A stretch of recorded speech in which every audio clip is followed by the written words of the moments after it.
Пацана посчитать потерь, суммы нули погибать на сцене. Снова один другой. Location check muna tayo mga bossing. Andito tayo ngayon sa Bagtaran sa Holo-Sulo dito sa parte ng Indanan, para makita ang ilog na sinasabi nila.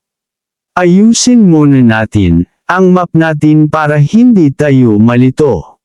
Kung makikita nyo ang location natin, yung blue arrow na yan. Kaya tara samahan nyo kami. Tingnan nyo naman mga bossing, parang wala lang ang 1 galon ng tubig sa tropa natin. Superhuman ata yan, kapatid ni Incredible Hulk.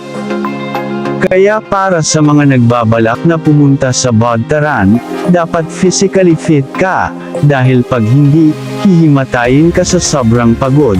Isabay mo pa ang kupol na tour guide na nagtuturo ng iba-ibang daan.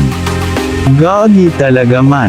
Grabe ang dinanas namin, hirap paakyat mga bossing. Sobrang matarik ang daan. Kaya pag pumunta kayo dito, dobleng ingat lang. Hindi ko na pala nakuhanan ang starting natin, biglaan kasi ang lakad. Hindi na ako nakapaghanda. Kung hindi pa ako sinabihan ng tropa para mag-vlog, hindi ko pa maaalala, kahit nga ako nalilito kung vlogger ba ako o hindi. Ako lang siguro ang vlogger na hindi nag-iisip ng content.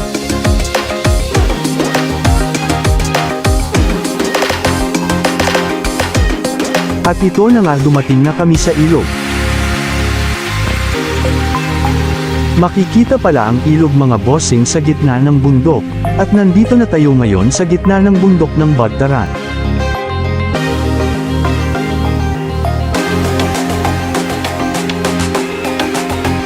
Mukhang medyo dismayado ang mga tropa natin mga bossing sa nakita nila. Hindi pa kasi namin alam ang ilog anden lang pala sa baba. Kaya dali-dali na kami pumunta sa baba para makita ang ilog. Kunting kaalaman lang mga bossing, ang Bagtaran pala ang ibig sabihin ay bundok ng Taran, na matatagpuan sa lalawigan ng Sulo.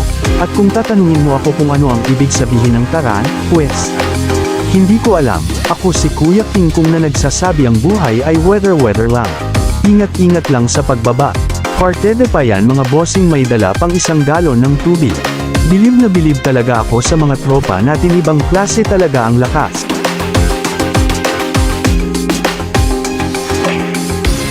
Yan pala ang tour guide natin, ang tour guide nating kupal. Si Nard, na mananabas, wag mo yan turuan kung ano ang gagawin niya, kung ayaw mong tabasin niya ang liig mo. At panghuli si Lums, ang papatay kay Tanggol. Yan pala ang mga tropa natin mga bossing, ang mga Spartacus, na nagmula sa lahi ng Grego. Kung lakas lang ang pag-uusapan, ay naku, wala ka nang ihihirit pa.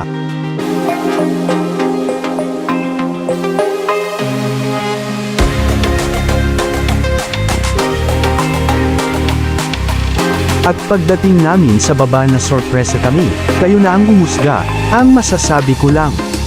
Hindi na masama, ilog na may halong 3-in-1 Copico Brown.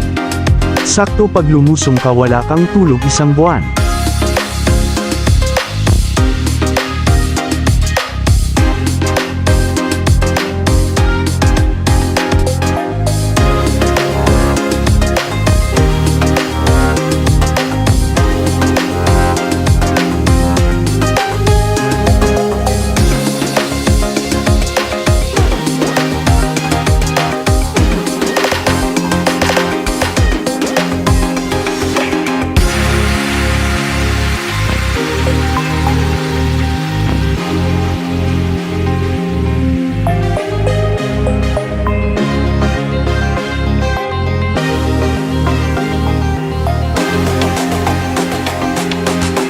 Kung makikita nyo mga bossing, nakahinto ang agos ng tubig, naka-switch off kasi yan.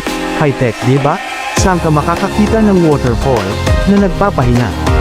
Nakakapagod din kasi, ang sabay ng sabay sa agos. Alam ko agos ng buhay dapat magtrabaho at maghanap buhay, pero paminsan dapat din tayo magpahinga.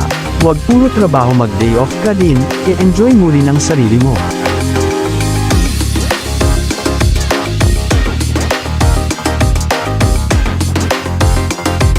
Andito na, naghahanda na ang tropa para sa makakain namin. Si Buds ang chief explorer namin, bihasa siya pagdating sa kagubatan. Marami siyang alam sa kagubatan, tulad na lang ng kahoy na yan yung ginagamit namin pang ihawan. Yan ay kahoy ng mandikakaw sa wikang Tausug.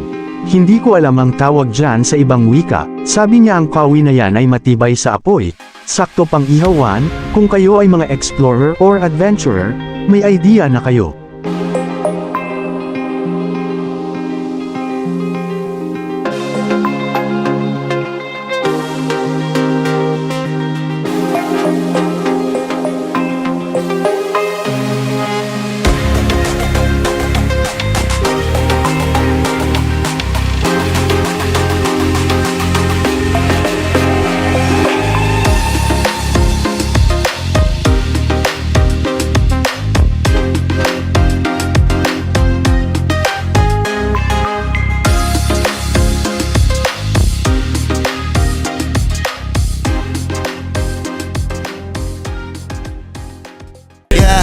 Cash G. Jag sa en bild eller kom där bild eller tis eller bara hela trim där pom där bi. Kam där bild eller kom så eller bara kunna så där pinna där di. Sätta på hela så balla så kella så pinna så pura där bo. Oh my god. Så la så pinna så kalla det kella så pinna där. Aboy. Jag så kella kam där kom där till där bild. At ngayon mga bossing, papauwi na kami. Nagsama na pala kami ng batang tour guide. Nalintikan na kasi, nakalimutan na ng tour guide namin ang daan pauwi.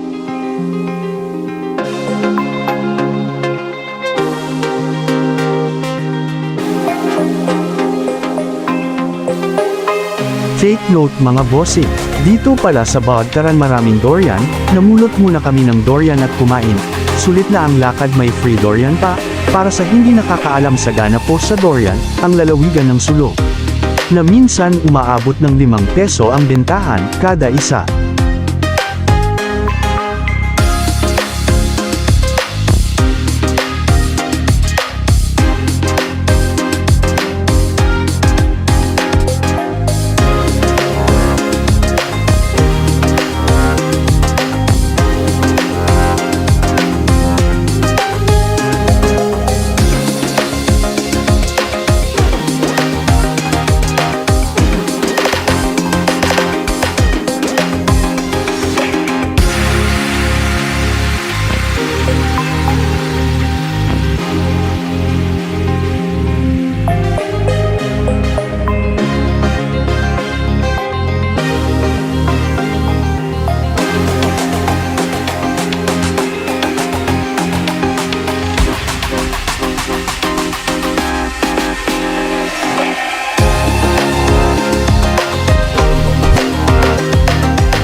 Mabuti na lang hindi umulan, kung umulan, pahirapan na naman sa pagbaba, baka tatakbo ang mga motor namin ng patagilid. Mukhang hanggang dito na lang tayo mga bossing, maraming salamat, patuloy lang na mag-follow, asahan nyo may ibang lugar pa tayong pupuntahan.